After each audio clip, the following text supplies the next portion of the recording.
You want to move to your gas or pass then? Sure. So my gas or pass has to do with guitars, specifically the Gibson Firebird. Okay. So, we obviously humbuckers and single coils. I feel like are the first guitars most people get. Then after that, you're looking at P90s or EMGs or something Semi-hollow or something. something different. But the mini humbucker, I feel like, has a very unique sound, very different, and especially the Firebird. And I've listened to some Firebirds, and they sound fantastic. Of course, my guy, Mike Campbell, he uses a Firebird with the dirty knobs. And he sounds amazing on that Firebird. But did you know they don't make any standard Gibson Firebirds right now? I'm fully aware because I've been looking at them.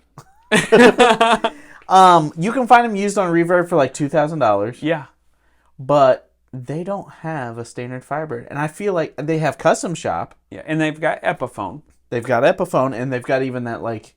Epiphone inspired by Custom Shop. And I keep wanting to say Esquire because it's only got one pickup. Yeah, it's a Firebird 1. Firebird 1. Yeah. Wraparound bridge. Yeah. So they've got that, but no Gibson Firebird. So on last week's episode, I talked about going to Carter's. Mm-hmm. I played 2 of the Epiphone Gibson Custom Shop inspired Firebirds. Okay.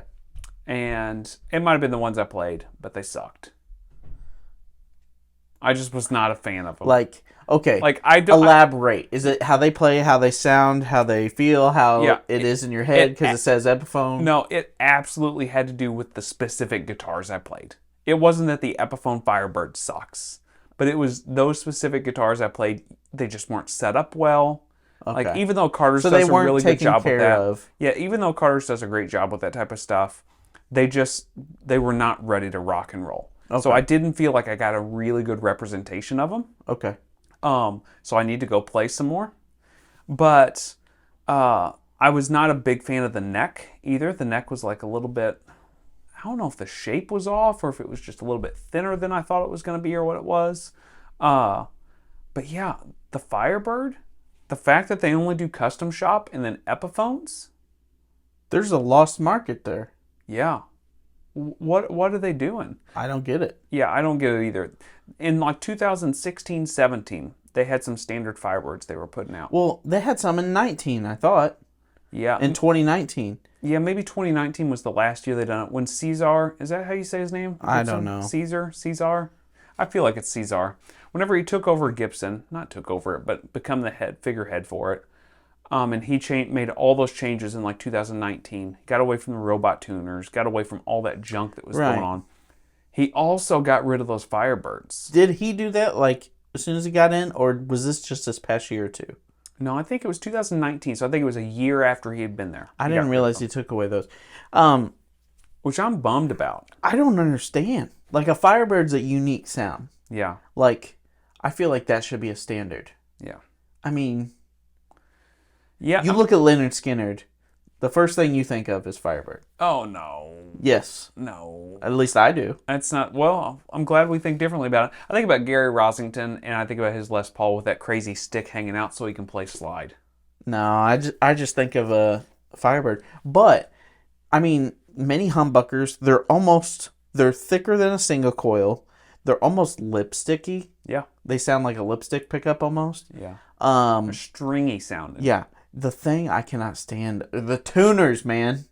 Those tuners are terrible to work with. You know what? Maybe you should look at some of these 19s and 18s then, because some of those didn't have banjo tuners. Some of those had standard like Strat tuners on them. That would be wonderful. Yeah. It would be cool. I don't mind the banjo tuners. I know that it's a thing for you. I cannot stand it. You've brought it up before. It's so annoying. Yeah. You could always replace them if you really wanted to. Right. I kind of am not a big fan of that kind of era, like 16, 17, 18 guitars. A lot of the guitars I played then were not real great. There were some good ones in there, but you really got to play through a lot of them. Sure. So I would be worried about ordering one from Reverb in that kind of era for me personally. And yeah, after playing those Epiphones, I'm like, well, and those Epiphones are not cheap. They're like Are they like Close to $1,000, right? No, I think they're close to $2,000. Oh goodness.